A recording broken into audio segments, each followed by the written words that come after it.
Hello students, तो आज हम शुरू देख रहे हैं कि एईडीओ के बारे में कि इसका एग्ज़ाम कब होने वाला है। एंड लैंग्वेज पेपर से बहुत लोगों को बहुत सारी परेशानियां हो रही हैं कि लैंग्वेज पेपर कैसे करेंगे।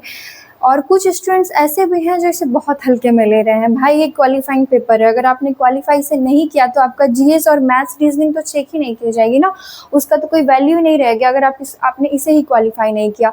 तो आज हम ये देखेंगे कि नेगेटिव मार्किंग लैंग्वेज पेपर में होने वाली है या नहीं, और इसका जो एग्ज़ाम होगा एईडीओ का वो कब लिया जाएगा, और अगली इसकी पोस्ट आएगी तो कब आएगी।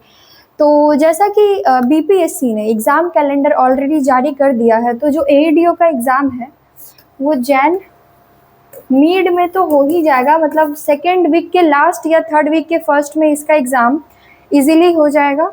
क्योंकि अभी इलेक्शन का रिज़ल्ट आएगा नवंबर दिसंबर तक, तो चीज़ें वैसी ही रहेंगी। क्योंकि मेंस का जो 70th बीपीएससी है उसका मेंस का रिज़ल्ट दिसंबर में आ जाना चाहिए, और 71th जो पीटी हमारा ये हुआ था उसका भी रिज़ल्ट नवंबर में आ जाएगा। रिज़ल्ट इलेक्शन के रिज़ल्ट के जस्ट बाद ही आ जाएगा, या फिर हो सकता है उस दिन भी आ सकता है, पर उस दिन मुझे नहीं लग रहा। आई थिंक 15 या 16 नवंबर को आ जाना चाहिए। और उसी के बाद ये हमारा एग्ज़ाम लिया जाएगा, है ना। तो इसको जो भी स्टूडेंट हल्के में ले रहा है ना, तो उसको हल्के में लेना बंद कर दो भाई। ये इतने सारे पोस्ट के साथ ये आया है, और ज़रूरी नहीं है कि ये लाइक तुरंत आपको ऐसे ऐसे वैकेंसीज और पोस्ट मिलते रहे। तो हल्के में तो मत ही लो, ज़्यादा टाइम भी नहीं बचा है इसके लिए, क्या ही है।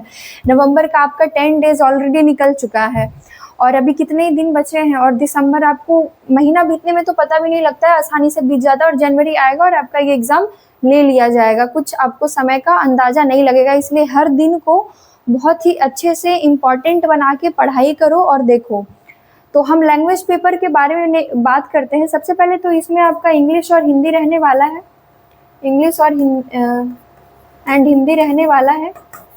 और इसकी जो रेशियो रहेगी वो 70-30 की रेशियो रहेगी, यानी 30 इसका और 70 इसका, है ना।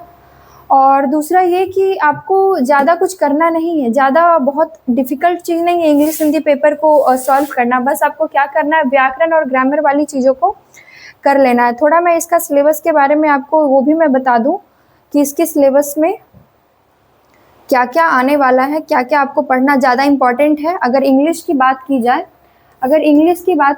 राइट,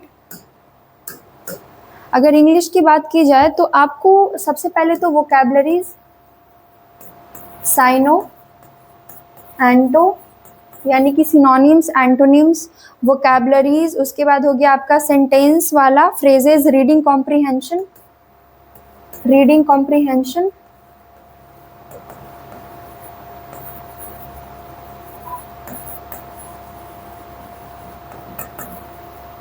है ना। फिर फ्रेजेस और भी इडियम्स एंड फ्रेजेस भी, ये भी आप अच्छे से कर लेना। और लैंग्वेज पेपर में नेगेटिव मार्किंग तो मुझे नहीं लगता कि होनी चाहिए, क्योंकि ये क्वालिफाइंग पेपर है। तो ये अभी बीपीएससी ने कंफर्म नहीं किया है कि इस पे नेगेटिव मार्किंग होगी या नहीं। अगर होती भी है तो 1/3 की होगी। कितने की होगी? 1/3 की होगी नेगेटिव मार्किंग। और इस पे आपका मेरिट डिसाइड तो बिल्कुल ही नहीं किया जाएगा, है ना। इस पे आपका मेरिट डिसाइड तो बिल्कुल भी नहीं किया जाएगा। ऐसे यहाँ पे आपको सिलेबस अच्छे से समझ में नहीं आ रहा होगा, तो एक बार मैं अच्छे से आपको बता ही देती हूँ, है ना। तो हम इंग्लिश का सिलेबस थोड़ा डिस्कस कर लेते हैं।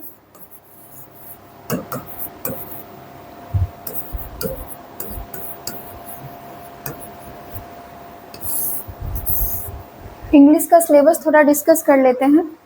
तो इसमें आपको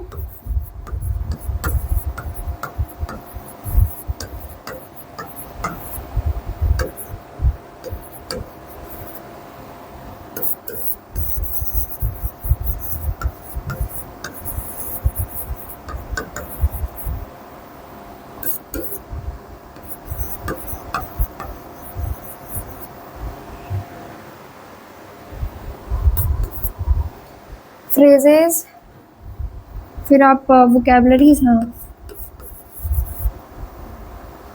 वोकैब्स भी कर लेना। आपको दिख रहा है ना? नहीं दिख रहा हो तो आप एक बार थोड़ा जूम कर करके भी देख लेना। वैसे तो दिख ही रहा ना दिख ही रहा होगा, बट अगर नहीं भी दिख रहा होगा तो आप अच्छे से एक बार देख लेना, है ना। तो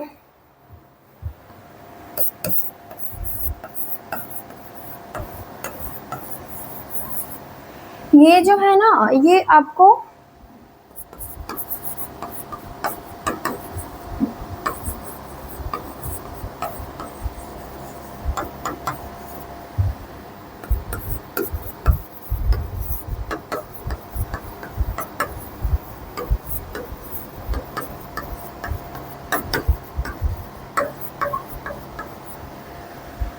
अगर इतनी चीज़ें भी आपने अच्छे से कर ली ना, इतनी चीज़ें भी आपने अच्छे से कर ली ना, तो इंग्लिश का पेपर क्वालिफाई हो जाएगा, इससे ज़्यादा करने की ज़रूरत नहीं है, ठीक है। ये काफ़ी है, अगर इतनी चीज़ें भी आपने अच्छे से कर ली तो आप अच्छे से क्वालिफाई कर लोगे। और मुझे ऐसा लगता है कि जितने भी एईडीओ का प्रिपरेशन करने वाले स्टूडेंट्स होंगे ना, अभी तक उन्होंने लैंग्वेज पेपर पे ध्यान भी नहीं दिया होगा, क्योंकि उन्हें क्या लग रहा है ना कि ये तो क्वालिफाइंग पेपर है, ये आराम से हम कर ही लेंगे। लेकिन ऐसा नहीं है। यही चीज़ अगर आप एक भी मार्क्स से रह गए ना, एक भी मार्क्स से आप रह गए क्वालिफाई करने में, तो आपका जो पूरा मेहनत है जीएस एंड मैथ्स को लेकर के, वो पूरा बर्बाद हो जाएगा। तो थोड़ी सी मेहनत आप लैंग्वेज पेपर पे भी कर लेना, कि इसमें जो भी ज़्यादा पढ़ना ही नहीं है, बहुत ही लिमिटेड चैप्टर्स आपको पढ़ने हैं इंपॉर्टेंट वाले, जिससे कि क्वेश्चंस आएंगे और उतना ही पढ़ के बस आपको क्वालिफाई मार्क्स लाना है, क्योंकि इस पे तो मेरिट डिसाइड बिल्कुल ही नहीं हो रहा है, लेकिन पढ़ना तो पड़ेगा, राइट। तो बस इतना ही पढ़ना है। और अगर आपको समझ नहीं आ रहा हो कि कहाँ से पढ़ूँ, क्या करूँ, कैसे होगा, तो आप हमारे चैनल पे या हमारे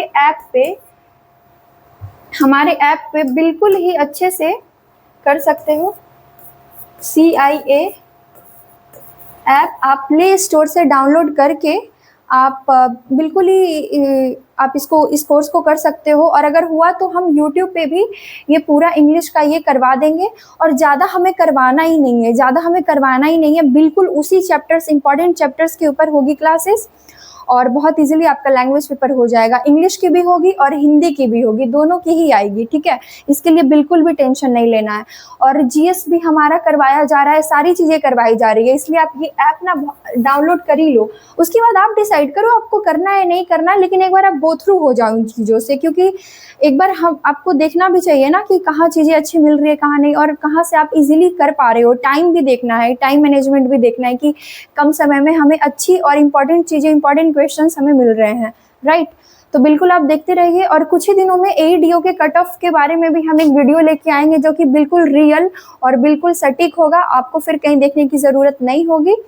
तो फिलहाल आप इतना देखो, और आप ऐप को जाके एक बार व्यू करो, देखो क्या क्या चीज़ें अवेलेबल हैं, एंड फिर हम बिल्कुल करवाते हैं। तो अभी के लिए इतना ही। God bless you, thank you, bye.